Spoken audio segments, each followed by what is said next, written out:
কে ওখানে? মিউজিক কে বাজাচ্ছে?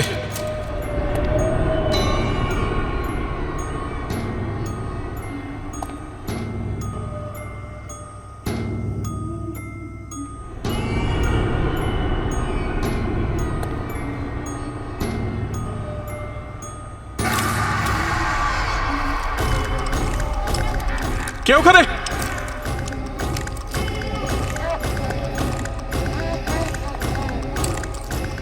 আরে কে ওখানে?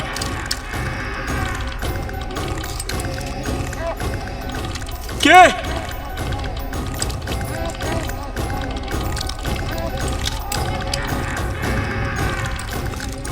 কে তুমি?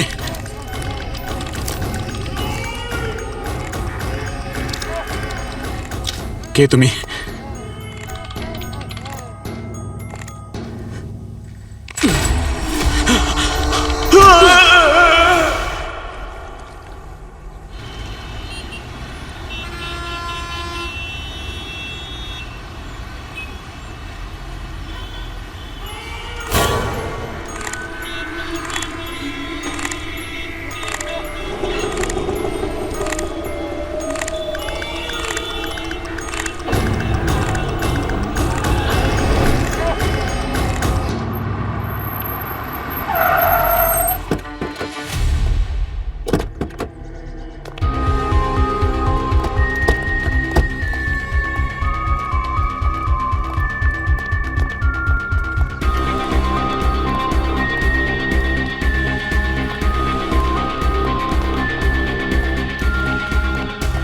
কোথায়? ওদিকে স্যার। ওই দেখুন স্যার।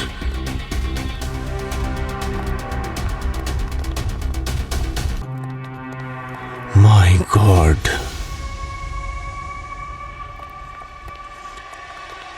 এটা তো অরিজিনাল লাগছে। স্যার ওকে দেখে মনে হচ্ছে যেন এক্ষুনি নিঃশ্বাস নেওয়া শুরু করবে, ডান্স করতে শুরু করবে। Sorry. She is dead sir.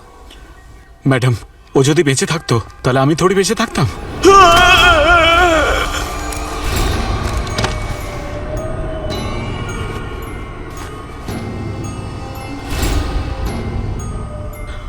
বাঁচাও বাঁচাও বাঁচাও, লাশ লাশ। ওই সময়ে বেঁচে ছিল? হতে পারে। কিন্তু স্যার ওকে কিভাবে মারা হয়েছে? ওর শরীরে কোনো আঘাত বা ক্ষতর চিহ্ন তো দেখছি না। যে এটা করেছে অনেক ডিটেলে কাজটা করেছে। পুরো শরীর পেইন্ট দিয়ে ঢেকে রাখা, যদি কোথাও লেগেও থাকে সেটা দেখতে পাওয়া সম্ভব না। বডিটাকে এই যে কাঠের পিলারটা এর সঙ্গে বেঁধেছে যাতে ওর বডিটা সোজা থাকে, আর এই দড়িগুলো যা দিয়ে হাত আর পাটা বাঁধা আছে সেটাকে এই মেকানিজমের সঙ্গে অ্যাটাচ করেছে। তার মানে এই মেয়েটা বেঁচে ছিল না, এই মেকানিজমের জন্য ওর বডি মুভমেন্ট হচ্ছিল, আর সিকিউরিটি গার্ড ভেবেছিল যে মেয়েটা বেঁচে আছে। আর এই হাতগুলো দেখো, জয়েন্টে এই নাট বোল্ট আর এই ক্ল্যাম্পগুলো দেখো। কিন্তু কাঠের পুতুলই কেন?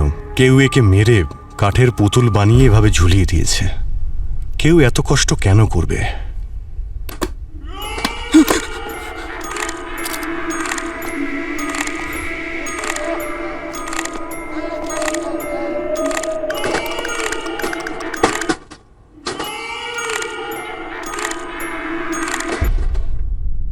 তাহলে এটাই সেই মিউজিক্যাল বক্স যেটার থেকে হরর মিউজিক বাজছিল, আর যেটা শুনে ওয়াচম্যান ভয় পেয়ে গেছিল।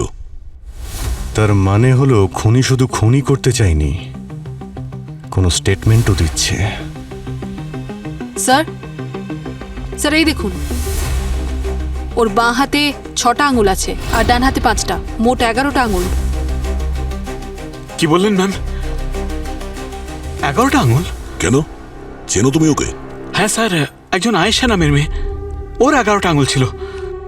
ওই থিয়েটার দলে ড্যান্স রিহার্সালের জন্য আসতো, আর যখন সকাল সকাল আসতো তো তখন আমায় কল করতো দরজা খোলার জন্য। আচ্ছা, শেষবার ওকে কবে দেখেছিলে? স্যার কয়েক সপ্তাহ ধরে ও আসেনি এখানে। ওনাকে একবার কল করতে চাই। হ্যাঁ, স্যার। ওনার নাম্বারটা দাও। স্যার এই যে।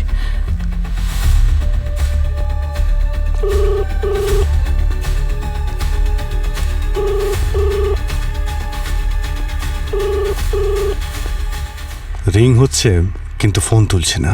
ও, স্যার এই জায়গাটা আমি খুব ভালো করে চেক করেছি, এখানে কোনো মোবাইল বা মার্ডার ওয়েপন কিছুই খুঁজে পাইনি। ভাই এই ফোনটাকে ট্রেস করি। যদি এই ফোনটা একবার পেয়ে যাই তাহলে এই কেসটাকে সলভ করতে কিছু তো সাহায্য পাওয়া যাবে।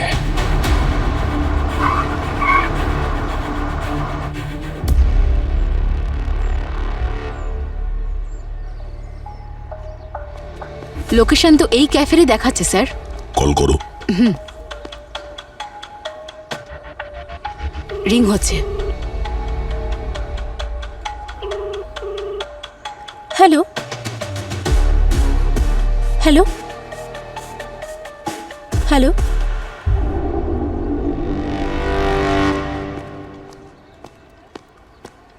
আয়েশার ফোন তোমার কাছে কেন? আপনারা কারা? সিআইডি। সিআইডি? হ্যাঁ, আয়েশাকে মার্ডার করা হয়েছে। আয়েশার মার্ডার হয়েছে? কিন্তু কিন্তু ও তো ওর বয়ফ্রেন্ডের সাথে গোয়া গেছিল। তুমি এটা বলো যে আয়েশার ফোন তুমি কেন ইউজ করছো? স্যার ওই বলেছিল যদি ওর মা ফোন করে তাহলে তাহলে আমি আমি যেন আয়েশা হয়ে ওর মায়ের সাথে কথা বলি।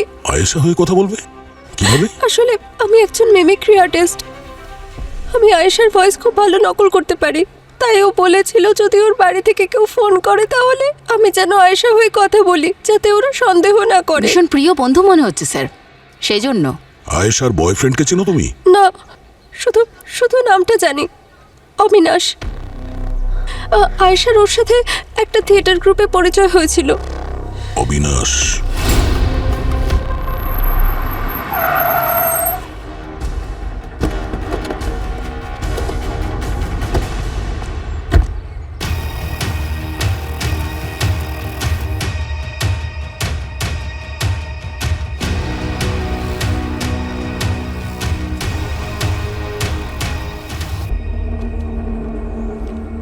Music action.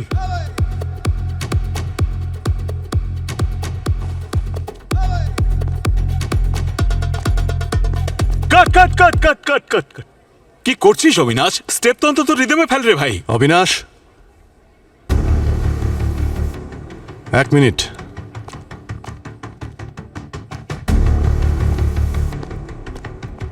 আমরা সিআইডি থেকে এসেছি।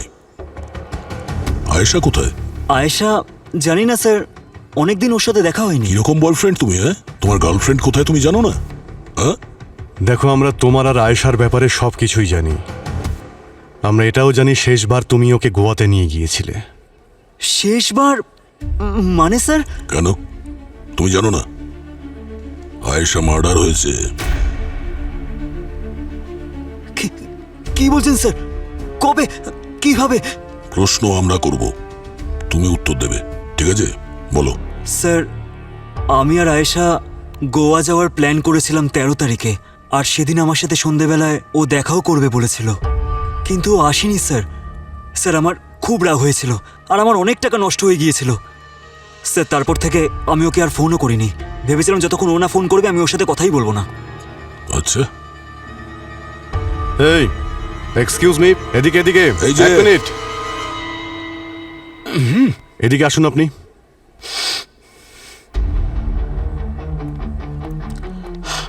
হ্যাঁ স্যার। কোথায় যাচ্ছিলেন আপনি? হ্যাঁ, কোথাও না স্যার, এই কোনো প্রবলেম আছে নাকি?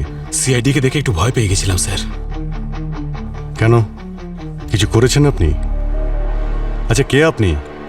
স্যার উনি কৈলাস স্যার, এই থিয়েটারের ডাইরেক্টর। ঠিক আছে, ভবিষ্যতেও তোমাদের কাছে জিজ্ঞাসা করা হতে পারে, তাই আমাদের পারমিশন ছাড়া কেউ শহর ছেড়ে বাইরে যাবে না, ঠিক আছে? ঠিক আছে স্যার।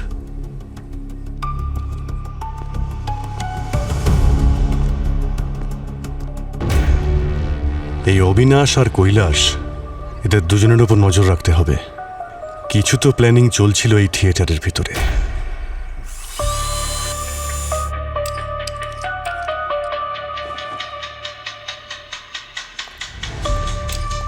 হ্যাঁ শাহরুখে,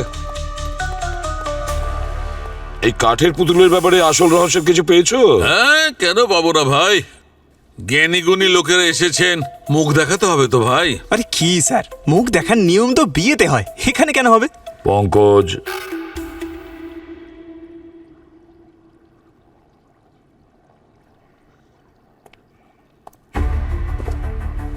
আরে স্যার, এ তো আয়েশা।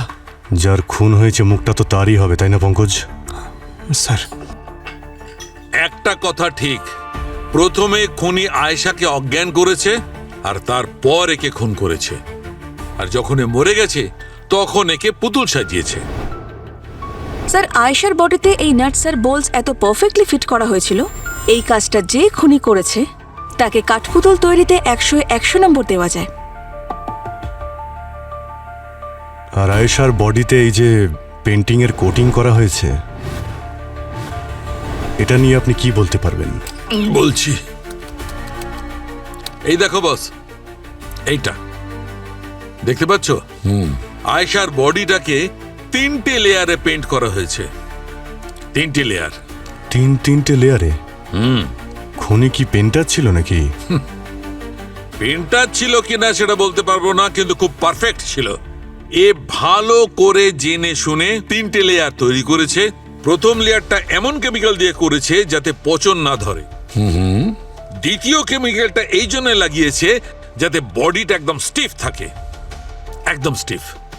আর তৃতীয় লেয়ারটা লাগিয়েছে যাতে বডিটা একদম চকচকে থাকে, যেমন কাঠের পুতুল চকচক করে, একদম ফিনিশ। ও আর স্যার, যে ডিটেলিং এর সঙ্গে আয়েশার বডিকে কাঠপুতুল বানানো হয়েছে সেটা কোনো এক রাতের খেলা নয়। এই প্রসেসের মধ্যে দিয়ে যাওয়ার জন্য খুনি অন্তত 2 থেকে 3 দিন তো নিয়েছে। 2 থেকে 3 দিন? তার মানে খুনি এমন কোনো জায়গা খুঁজে বের করেছিল যেখানে আয়েশার বডি খুব সহজেই লুকিয়ে রাখা যায়, যাতে কেউ দেখতে না পায়।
গল্প শুরু হচ্ছে পরিবারের নতুন সদস্য আসার সঙ্গে সঙ্গে। সবাই থাকতো একসঙ্গে মিলেমিশে, একে অপরের হাত ধরে।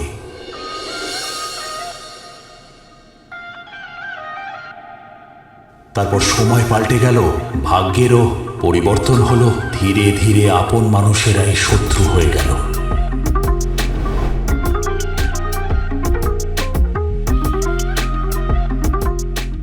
আপন হলো পর। জ্বলন্ত আগুনে সব ধ্বংস হয়ে গেল। যারা এক সময় ছিল আপনজন, তারাই হলো বিশ্বাসঘাতকতার প্রধান কারণ।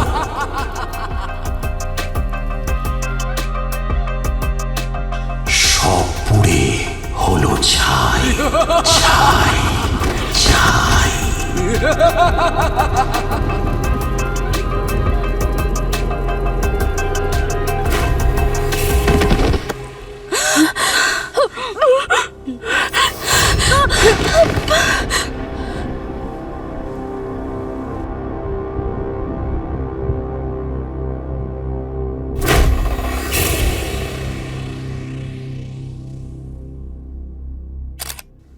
স্যার, এই খুনি কিন্তু হেব্বি চালাক, লোকে কাঠের পুতুল বানিয়ে মারছে। চালাক নয় পঙ্কজ, কোনো পাগল নিশ্চয়ই, মেন্টাল। এখানে যেভাবে ওকে কাঠপুতুল করে মারা হয়েছে ঠিক সেইভাবেই যেভাবে আয়েশাকে মারা হয়েছিল। স্যার,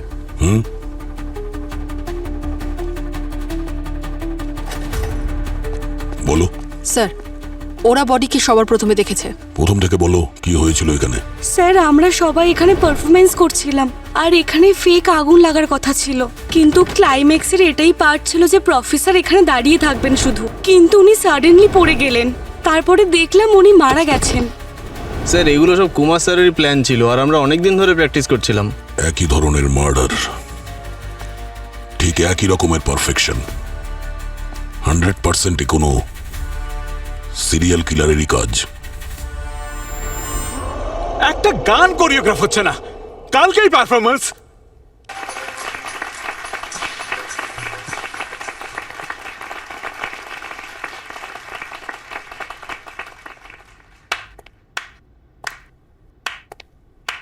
কে তুমি? কি নাম তোমার? আমার নাম কাবিয়া, আমি একজন ডান্সার। আমি আপনার আর আপনার এই থিয়েটার গ্রুপের ব্যাপারে অনেক শুনেছি।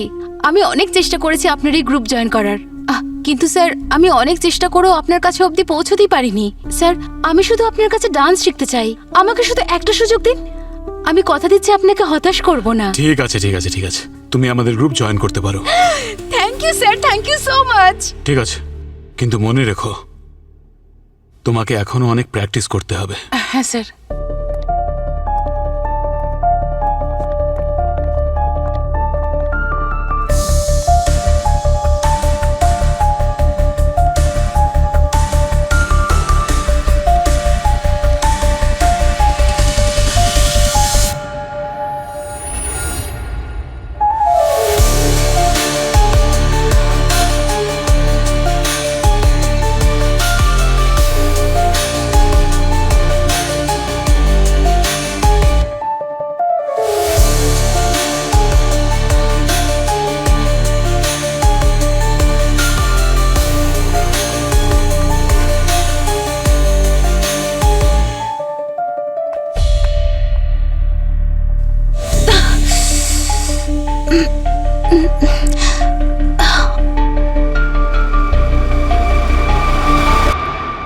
পরের মাল তাড়াতাড়ি রেডি হয়ে যাবে, বর্ডারের অ্যারেঞ্জমেন্টটা তুমি করে রেখো। চল।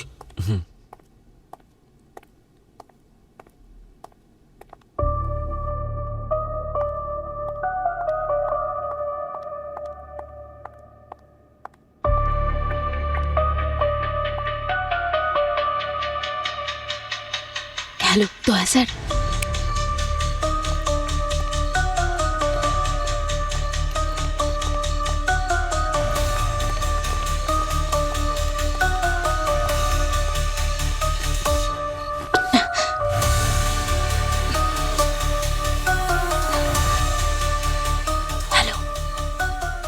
হ্যাঁ উনি।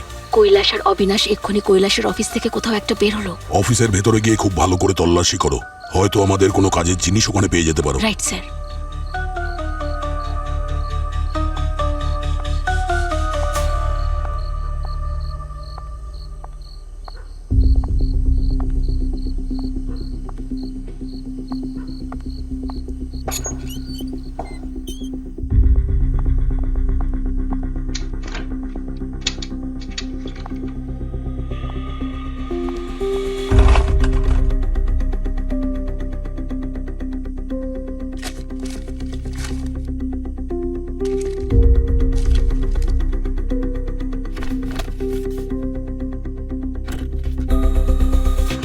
ও গড। হ্যালো স্যার, এখানে তো বিভিন্ন দেশের অনেকগুলো ফেক পাসপোর্ট পড়ে আছে। আর হ্যাঁ স্যার, কিছু লোকের নামের লিস্টও আছে যাদের বিভিন্ন দেশে ইল্লিগাল ভাবে পাচার করা হয়েছে। অবনি, ওই সমস্ত ডকুমেন্টসের ছবিগুলো তুলে নাও আর যত তাড়াতাড়ি সম্ভব ওখান থেকে বেরিয়ে এসো। Yes sir.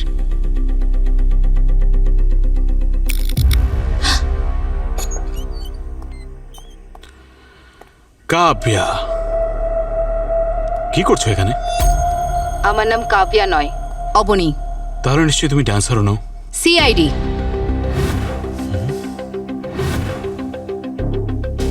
ও, তাহলে তুমি সে সব কিছু দেখে নিয়েছো যেগুলো তোমার দেখা একদমই উচিত ছিল না। আর আমরা এখন এটাই চাই, যেটা তুমি এখন দেখেছো সেটা যেন বাইরের লোক জানতে না পারে। এই ভুলটা একদম করো না, আরো প্রবলেমে পড়বে। গান নিচে, গান নিচে। তোমাদের দুজনকে যেদিন দেখেছিলাম সেদিনই বুঝে গেছিলাম এখানে নাটক কোম্পানির আড়ালে অন্য কোনো ড্রামা চলছে। হ্যাঁ,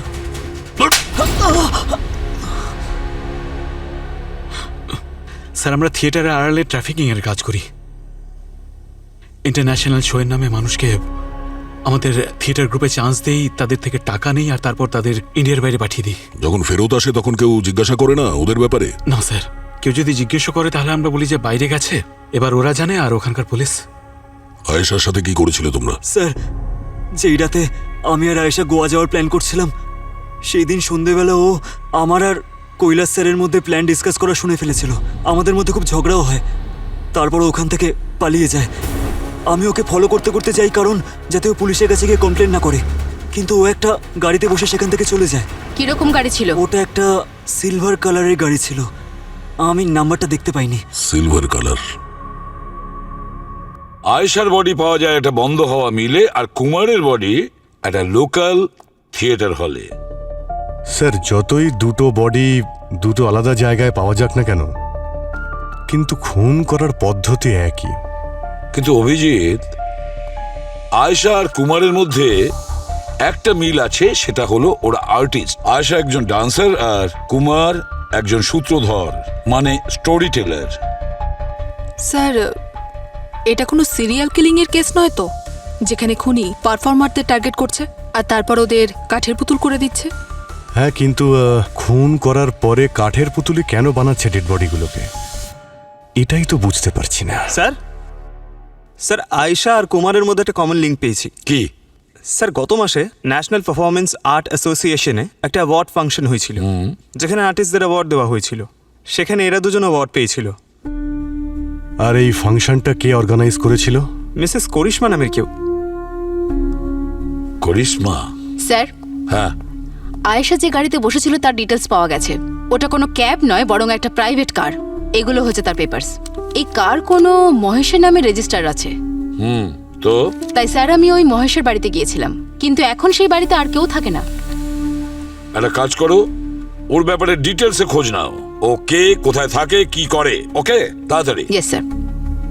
আর অভিজিৎ, খোঁজ নাও করিশ্মা এই আয়েশা আর কুমারের ব্যাপারে কি কি জানে। এই জিনিসটাকে বাঁ দিকে রাখো, হ্যাঁ, সাইড করে। রাহুল,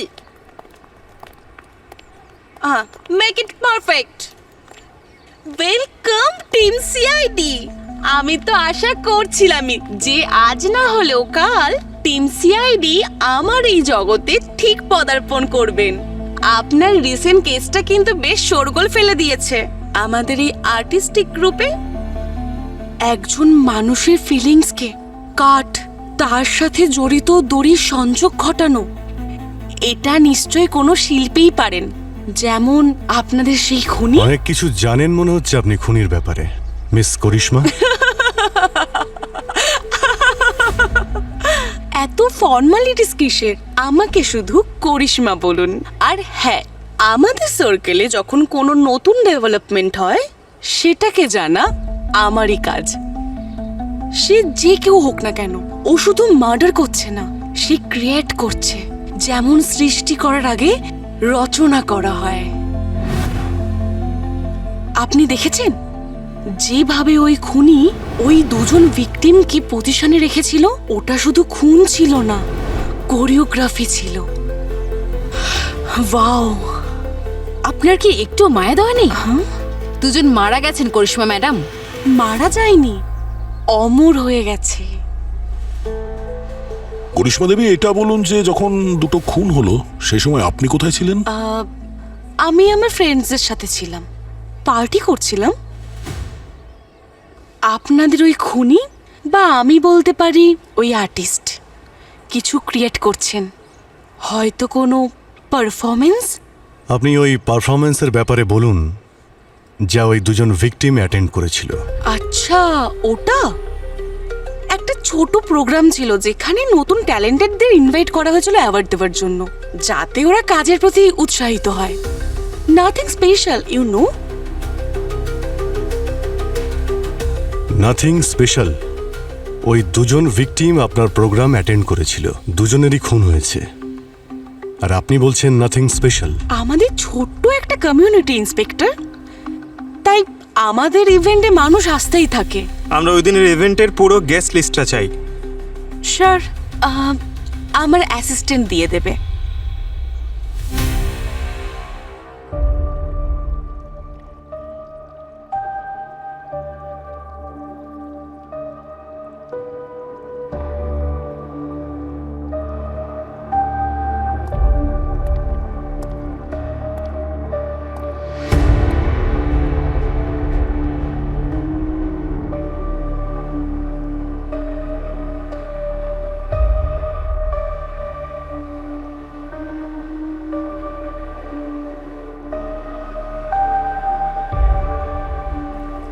হচ্ছে হচ্ছে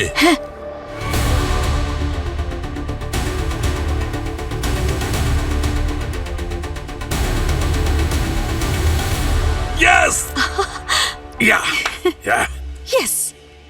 কি ব্যাপার স্যার, আপনার রিয়াকশন দেখে তো মনে হচ্ছে আপনি দারুণ কিছু একটা পেয়েছেন। কেল্লা ফতে!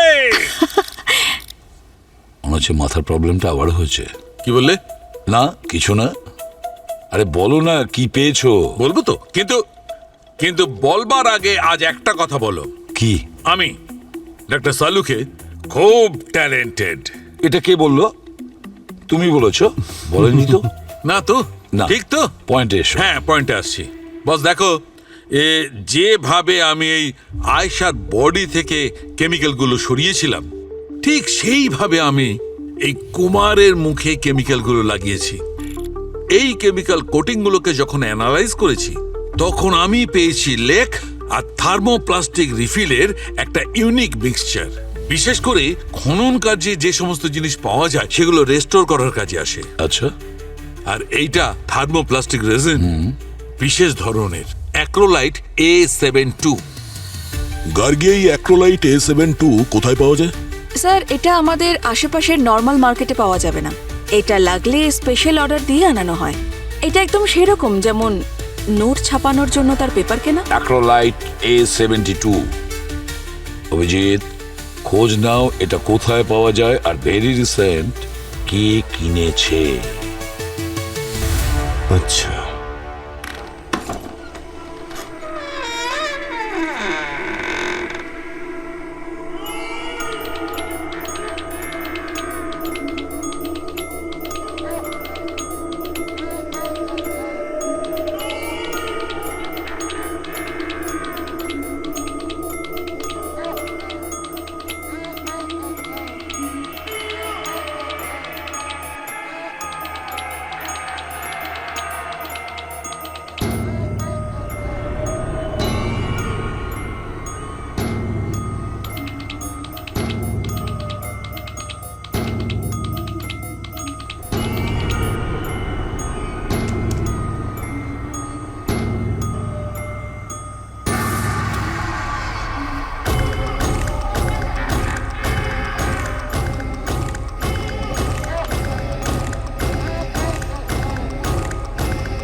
স্যার, এই সেই মিউজিয়াম যেখানে রিসেন্টলি অ্যাক্রোলাইট A72 কেনা হয়েছে। চলো দেখি। আকাঙ্ক্ষা ম্যাডাম। আকাঙ্ক্ষা ম্যাম। ম্যাডাম আকাঙ্ক্ষা, আমরা সিআইডি থেকে এসেছি। আমরা এটা জানতে চাই যে আচ্ছা, ওই অ্যাক্রোলাইট A72 যে কেমিক্যালটা পাওয়া যায়, ওটা কি আপনি কিনেছিলেন এর মধ্যে? হ্যাঁ। মীরা, পারচেজ রেকর্ড নিয়ে এসো। Yes ma'am. Sir. Oh, thank you. Welcome. এটা খুব স্ট্যান্ডার্ড মেটেরিয়াল, আমরা সবসময় এটাই অর্ডার করি। স্যার এতে কোম্পানির সব পারচেস রেকর্ড আছে আর আমরা সব প্রসিডিওর মেনে চলি আর আমাদের কাছে প্রত্যেক জিনিসের রেকর্ড আছে। যতদূর আমি জানি স্যার, এই ধরনের ইম্পর্ট্যান্ট ম্যাটেরিয়াল আর কেমিক্যাল যদি প্রপার ডকুমেন্টসের সাথে কেনা হয় তাহলে সেগুলো ইলিগাল নয়। Am I right? রাইট।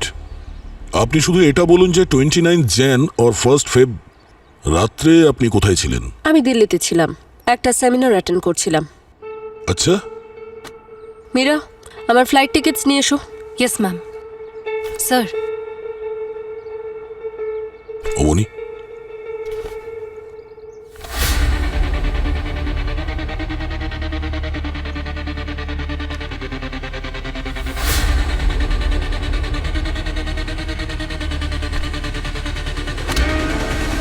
আপনাদের কাজ হয়ে গেছে তো, আপনারা আসতে পারেন। ঠিক আছে, আমরা আবার আসবো যদি প্রয়োজন পড়ে। Sure, thank you. Always welcome.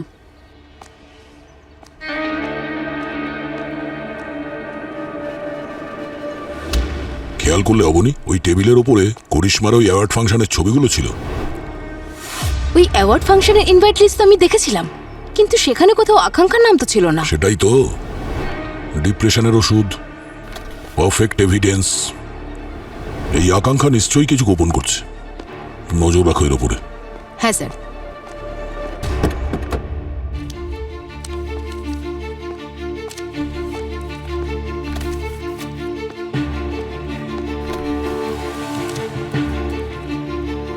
Sir, হ্যাঁ, স্যার মহেশের খোঁজ পাওয়া গেছে, যার সিলভার কারে বসে আয়েশা পালিয়ে গিয়েছিল। স্যার আমি মহেশ আর কাঠের পুতুলের মধ্যে একটা কানেকশন খোঁজার চেষ্টা করছিলাম, আর এই দেখুন ওর নামের একটা আর্টিকেল পাওয়া গেছে। মুম্বাইয়ের একটা কাঠের পুতুলের থিয়েটার, যা কাঠের পুতুলের খেলার জন্য বিখ্যাত ছিল, সেখানে একটা শোয়ের সময় আগুন লাগার জন্যে পরিবারের সবার মৃত্যু হয়। মৃত ব্যক্তিদের মধ্যে একজন মহেশ, একজন স্টোরি টেলার, তার মেয়ে ডান্সার আর তার স্ত্রী একজন ক্লাসিক্যাল সিঙ্গার ছিলেন। ওনাদের মেয়ে ছিল নৃত্যা, যার বয়স ছিল 8 বছর। সে ওই দুর্ঘটনার হাত থেকে বেঁচে যায়, তাকে অনাথ আশ্রমে পাঠানো হয়। Story teller. Sir 1 minute.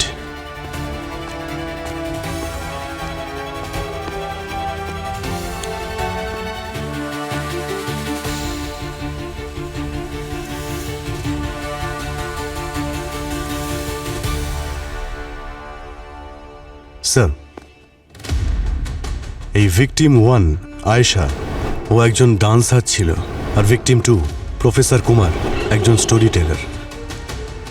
আর যাদের যাদের মৃত্যু ওই আগুনের দুর্ঘটনায় হয়েছিল, তাদের মধ্যে মহেশের মেয়ে একজন ডান্সার, আর মহেশ নিজে একজন স্টোরি টেলার। এই খুনি এই লোকগুলোকে এমনি মারছে না। এই ভিকটিমদের মধ্যে ও হয়তো নিজের পরিবারকে খুঁজছে।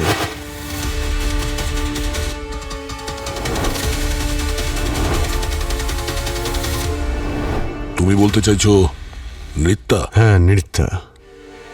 সেই জন্যই তো খুন করার পরে ডেড বডিগুলোকেও কাঠের পুতুল করে প্রিজার্ভ করছে। হয়তো নিজের পরিবারকে ফিরে পেতে চাইছে। অভিজিৎ, নৃত্যা তার পরিবারকে কমপ্লিট করার জন্য তৃতীয় শিকার খুঁজে বেড়াচ্ছে। একজন সিঙ্গার, একজন মহিলা, যে কিনা তার মায়ের কথা মনে করায়।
স্যার স্যার ওই দিনের অ্যাওয়ার্ড ফাংশনের গেস্ট লিস্টে 5টা নাম এমন আছে যারা নৃত্যার পরবর্তী টার্গেট হতে পারে। এই 5 জনই নৃত্যার মায়ের মতনই ক্লাসিক্যাল সিঙ্গার স্যার। ও আর বলতে পারেন ওর মায়ের বয়সের কাছাকাছি। পঙ্কজ, পুরবি, এই 5 জন মহিলাকে ফোন করো, বলো যে সামনে বিপদ, যেন সাবধানে থাকে, ওদের প্রোটেকশনেরও ব্যবস্থা করো। আচ্ছা, তাড়াতাড়ি। স্যার, আমি নৃত্য রিলেটেড সমস্ত ইনফরমেশন ট্রেস করেছি আর জানতে পারলাম যে এই নৃত্য কয়েক মাস ধরে একই জায়গায় যাওয়া আসা করছিল। কোথায়? কোনো থিয়েটারে স্যার, যেটা আগুন লাগার কারণে ফাঁকাই পড়ে আছে। কিন্তু স্যার, অবাক করার বিষয় এটা, এতদিন বন্ধ থাকা সত্ত্বেও সেখানকার ইলেকট্রিসিটি কিন্তু এখনো চালু আছে। হতে পারে যে নৃত্যা সবাইকে নিয়ে গিয়ে ওখানেই মারছে যেখানে ওর পরিবার পুড়ে মারা গিয়েছিল।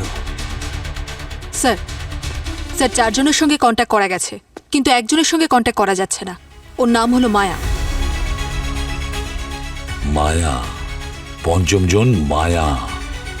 নৃত্যার নেক্সট শিকার মায়াই হবে।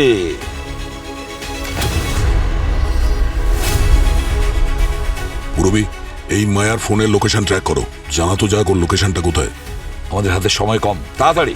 স্যার, মায়াকে কাঠের পুতুল তৈরি করার আগেই এই নৃত্যার কাঠের পুতুলের খেলা শেষ করতে হবে।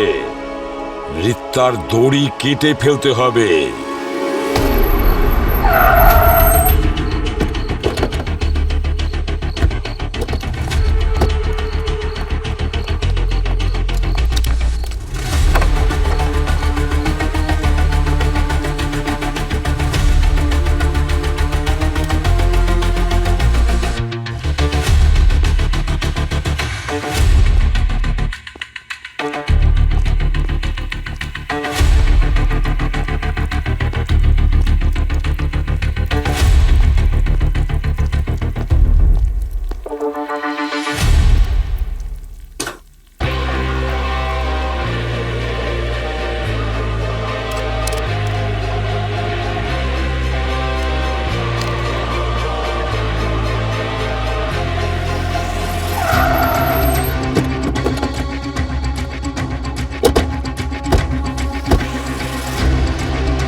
আর এই কাঠের পুতুলগুলো তো একদম আয়েশা আর কুমারের মতো লাগছে। সাউন্ড, ওই হরর মিউজিক।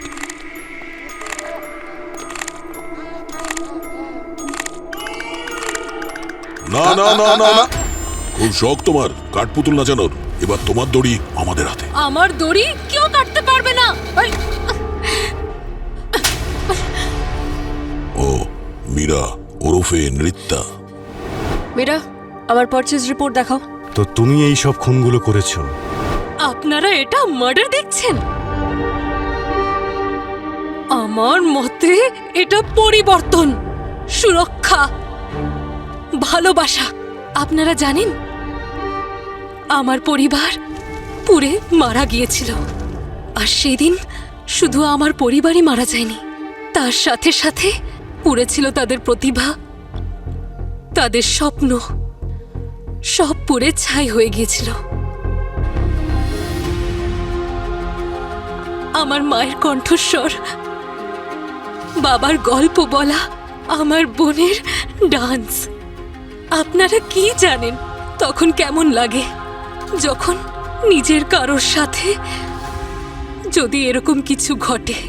ওদের প্রতিভাই ওদের আত্মা ছিল, আর আমি সেদিনই প্রতিজ্ঞা করি ওদের ফিরিয়ে আনার, ওদের অমর করার। কিন্তু আয়েশা, কুমার আর মায়াই কেন? কারণ ওরা 3 জনেই আমার কাছে সাধারণের চেয়ে অনেক বেশি ছিল। ওদের 3 জনের কাছে সেইগুলো ছিল যেগুলো আমি হারিয়ে ফেলেছি। মায়া একদম আমার মায়ের মতন গাইতো। প্রফেসর কুমার যেভাবে গল্প শোনাতো, মনে হয়েছিল আমার বাবা ফিরে এসেছে। আয়েশা যখন ডান্স করত, তখন মনে হতো যেন আমার বোন নাচছে। ওদের জন্যই আমি আমার পুরো পরিবারকে ফিরে পেয়েছি। ওরাও আমার পরিবারের মতোই ছিল। ওরাও ওদের পুরো জীবন শিল্পী হয়ে কাটিয়ে দিয়েছে। কিন্তু শিল্পী হওয়ারও একটা সমস্যা আছে, ওরা না দুর্বল হয়, তাড়াতাড়ি ভেঙে পড়ে, আর সময়ের সাথে সাথে কোথাও হারিয়ে যায়। কিন্তু আমি এটা হতে দিতে চাইনি। আমি চাইনি যে প্রকৃতির নিয়মের মতো ওরা সাধারণভাবে মরুক। তাই আমি ওদের অমর করে দিয়েছি আমার কাঠপুতুলের মাধ্যমে। তুমি যদি ওদের অমরই করতে চেয়েছিলে তাহলে ওদের শরীরটাকে যত্ন করে রাখতে পারতে। এই কাঠপুতুলের নাটকটা কেন? আপনি এখনো বুঝতে পারলেন না? শরীর নশ্বর হয়, আর শিল্প তো ঈশ্বরের দান হয়, তাই না? সেই জন্য আমি ওদের শরীরকে কাঠ, কাপড় আর রং দিয়ে একটা আর্ট পিস করে দিয়েছি। এবার আয়েশা সব সময় নাচতে থাকবে, আর প্রফেসর কুমারের সব গল্প সবাই শুনতে থাকবে। আর যারাই ওনার ওই স্বরূপটা দেখেছে তারা কোনোদিন ভুলতে পারবে না। আমি না ওনার স্টেজটাকে ওনার অমর হওয়ার পথ করে দিয়েছি। এবার আপনারা নিশ্চয়ই বুঝেছেন আমি শুধু কাঠপুতুলি বানাইনি, আমি তৈরি করেছি আমার পরিবার, আমার অমর পরিবার। কাঠের পুতুল নিয়ে তোমার এই পাগলামি তোমায় কোথায় পৌঁছে দিয়েছে?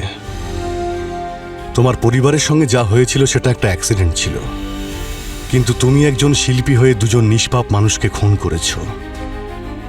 অনেক বড় অপরাধ করেছো তুমি। তোমার এই পাগলামির শাস্তি তোমায় ভোগ করতেই হবে। আইন তোমায় কখনোই ক্ষমা করবে না।